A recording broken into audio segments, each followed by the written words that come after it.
E aí, muito importante, colocado pelo coronel, toda a família conhecer o manuseio com arma de fogo. Por isso que eu sempre digo, coronel, todo mundo quer atirar, todo mundo quer mexer. É muito importante, quem pretende ter uma arma de fogo, por coisas simples, por exemplo, eu estou aqui no estúdio agora, deixei minha arma, fui até ali. Minha esposa chegou com meu filho. Ela tem que ter segurança suficiente para pegar a minha arma, dedo fora da tecla do gatilho, cana em direção segura e colocar ali, sem eu ter que me preocupar com isso. Ela tem que ter segurança suficiente. Se por acaso eu sair, ela tiver que fazer uso da arma, ela tem que ter segurança para usar a arma. Ou seja, é campo muito aberto. E o senhor trabalha justamente essa mentalidade no seu curso, né?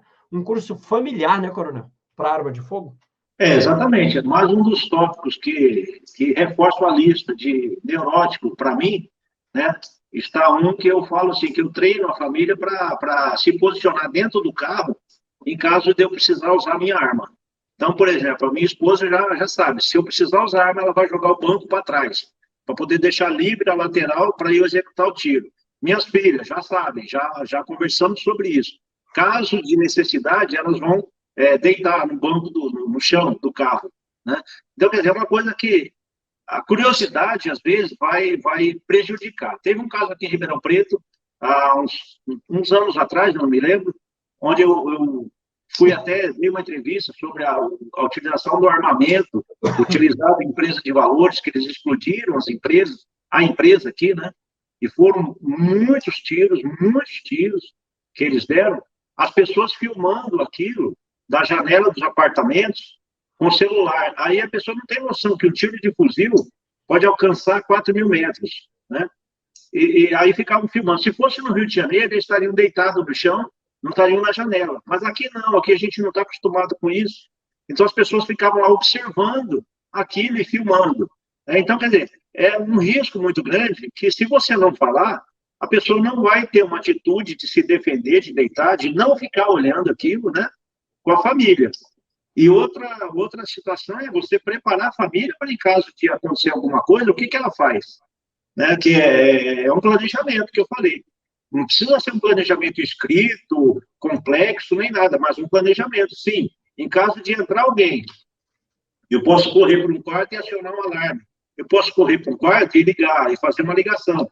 Né, que até ele conseguir romper as barreiras para chegar ali, eu conseguir fazer alguma coisa. Né? Então, faz parte também da defesa pessoal, a gente preparar a família da gente para fazer alguma coisa. Em caso de eu não poder fazer, né, ou não ser o primeiro. Como teve um caso aqui em Bonfim Paulista, é um bairro onde eu moro, que um policial, entraram na casa do policial, fizeram a mãe dele refém, né, e ele atirou, alvejou o cara que foi lá dentro da casa, no quarto dele, o outro que estava com a mãe dele como refém, continuou com a mãe como refém? Não, correu. Né? Então, ele reagiu e vazou. E ele pegou um dos dois e acabou pegando o outro também, né? Acabou pegando.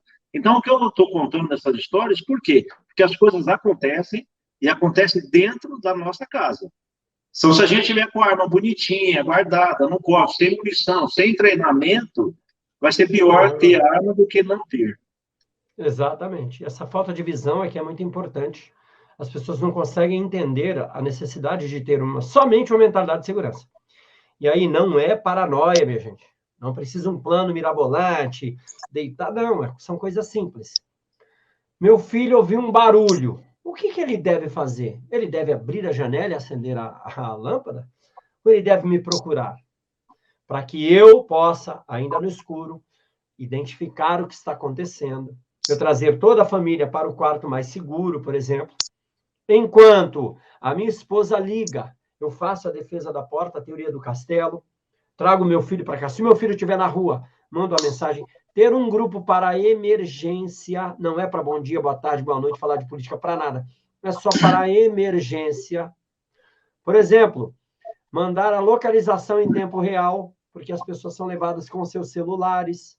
São coisas simples, no dia a dia. Esses dias, quando eu estava passando aqui na frente de um restaurante japonês, duas mocinhas lindas, deviam ter 22, 23 anos, no escuro, na sombra, dentro do carro, digitando no celular, umas 10, 11 da noite. Por favor. Não é muito difícil a pessoa entender que aquilo é uma situação de risco. O que ele pode fazer? Use o celular dentro do restaurante ainda, manda mensagem, fala, o restaurante não vai te tocar dali. Ah, ok, usei. Guarda na bolsa, pega a chave do carro, vai em passo firme até o carro, olha para um lado, olha para o outro, abre o carro, entrou, ligou, saiu, entrou, tranca a porta, que tem muito bandido que fica esperando para entrar no banco do carona, para levar carro e vítima no banco de trás. Entrou, tranca a porta, sai, depois passa o cinto. São situações simples, nada de paranoia, e que pode trazer muita segurança. E aí a arma de fogo torna-se um acessório para a reação, né, Coronel? Porque quando eu tenho prevenção, talvez eu nem precise reagir se a prevenção for bem feita, não é isso? Exato. Eu tive uma oportunidade aqui em Ribeirão, e eu dei uma consultoria para uma família amiga, né, sobre algumas prevenções. Então, eu vi que tinha uma porta de vidro que dava para o quintal, que a pessoa deixava aberta para o cachorrinho entrar e sair. Aí eu questionei. Eu disse, não, isso não pode, é um absurdo. Não, mas a gente tranca o corredor que dá acesso aos quartos, são trancados, a porta é trancada. Aí eu coloquei a situação, falei, se o bandido entra, ele vai ficar na sala da tua casa, quando você acordar de manhã, você abre a porta e ele está lá sentado. Né? Então, não pode. Aí dei uma dica sobre câmeras, né? Uma câmera tipo um retrovisor ao lado do muro da casa. Aí fui dando as dicas. Portão aberto, jamais. Abre o suficiente para passar alguém e tranca o portão. Aí, infelizmente, eu tive a notícia triste depois, né, que 2 menores de idade entraram na casa, enquanto o maior ficou do lado de fora, dando cobertura. Eles ficaram 2 horas e meia dentro da casa dessa família, ameaçando de cortar a orelha das filhas da dona da casa, porque eles queriam dinheiro e ela não tinha. Enfim, qual foi o motivo da entrada? Elas ficaram conversando no portão à noite. E eu tinha pontuado exatamente isso. Isso não pode fazer. Então, a pessoa acaba negligenciando, né, a questão da segurança. Tá? Será que tudo que o coronel fala, será que tudo que ele fala é regra? Né? Tive um outro caso de uma aluna que me contou, no intervalo de uma aula, que o pai dela foi morto dentro da sala da casa dela, na frente da família toda. Né? Ele fez um refém, aí, numa possibilidade de troca de refém, a mãe foi em direção à menina, que estava com ele, aí o bandido atirou. Né? Aí até eu usei isso na aula, né? Não citei nome, não falei quem era, mas eu falei assim, às vezes a gente fala as coisas, o aluno pensa que é exagero, ele está exagerando, não sei o quê, não é exagero. A pessoa contou, o pai da menina foi morto dentro da sala. E aí vem aquelas questões. O que eu poderia ter feito para evitar isso, né? Vem aquela situação que eu coloquei no início, tá? Sobre o exemplo do seguro. Se roubarem meu carro amanhã, eu compro outro carro e coloco seguro. A vida desse pai, ninguém mais traz. A paz de espírito dessas pessoas que tiveram a vida ameaçada, morre, não morre, corta a orelha, faz isso, faz aquilo, ninguém mais traz. Porque o efeito psicológico é devastador. Então, em minha opinião, vale muito, mas muito a pena, por esse todo maior, você ter um mínimo de preocupação. Não é nada de paranoico. Isso entra, minha gente, na rotina. É a minha rotina. Entra na minha rotina. Eu não sou paranoico por causa disso. Eu vivo muito bem. Eu tenho uma banda, eu canto, eu sou feliz, eu não sou paranoico. Mas eu me preocupo em chegar no carro, entrar, trancar a porta. Qual o problema? Eu entro no carro, fechei e tranquei a porta. Olha, já é uma barreira. Como disse bem o coronel, tá? Ó, as pessoas vão atirar na janela, é natural. Então, se houver um tiroteio, se houver um risco, por que o familiar vai ter que ficar levantando a cabeça? Abaixa, reduz a possibilidade de tomar ali um disparo. Ou seja, são situações simples, detalhes pequenos, que podem fazer toda a diferença e não torna ninguém paranoico. Ninguém paranoico. Entender a segurança da sua casa como camadas. Desde o muro, desde a luz que acende, porque o mar ele quer trabalhar no escuro. Se ele chegar perto do seu portão, acendeu a luz, tem uma câmera e opa, lembra que a liberdade vem antes do patrimônio? Opa, vou procurar uma casa sem câmera. Eu também faço consultoria, e aí um amigo meu me chamou para olhar a casa dele, por quê? Porque no condomínio dele o que aconteceu?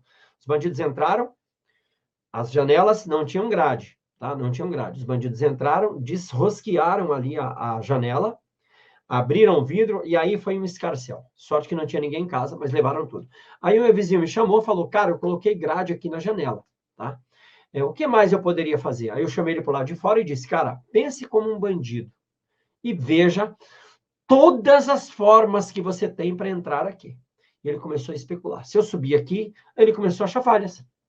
Dentre elas, uma janelinha no banheiro, que é pequenininha, mas eu perguntei, passa alguém aí? Mas será que o bandido vai querer entrar? Claro que ele vai, cara, ele tá drogado, ele quer o dinheiro, ele vai fazer o que for possível. Ele já tá ali. Então, todas as vezes que ele encontra um obstáculo, vai minando a sua força, vai minando a força do bandido, né? A força do bandido, vai minando a resistência, vai cansando, quanto mais obstáculos ele encontrar. E se ele conseguir, você ainda tem a possibilidade de reação. E aí sim. Então, veja, para o bandido entrar na minha casa, ele vai sofrer bastante. E se entrar, ele vai encarar uma calibre 12 e uma pistola na cara dele. Porque vai tocar alarme, tá? E a arma, para mim, não é mágica. Ele vai ter que arrombar a porta difícil, muito difícil de arrombar. Ou seja, e eu vivo muito bem, viu, minha gente? Mas eu vivo muito, muito bem.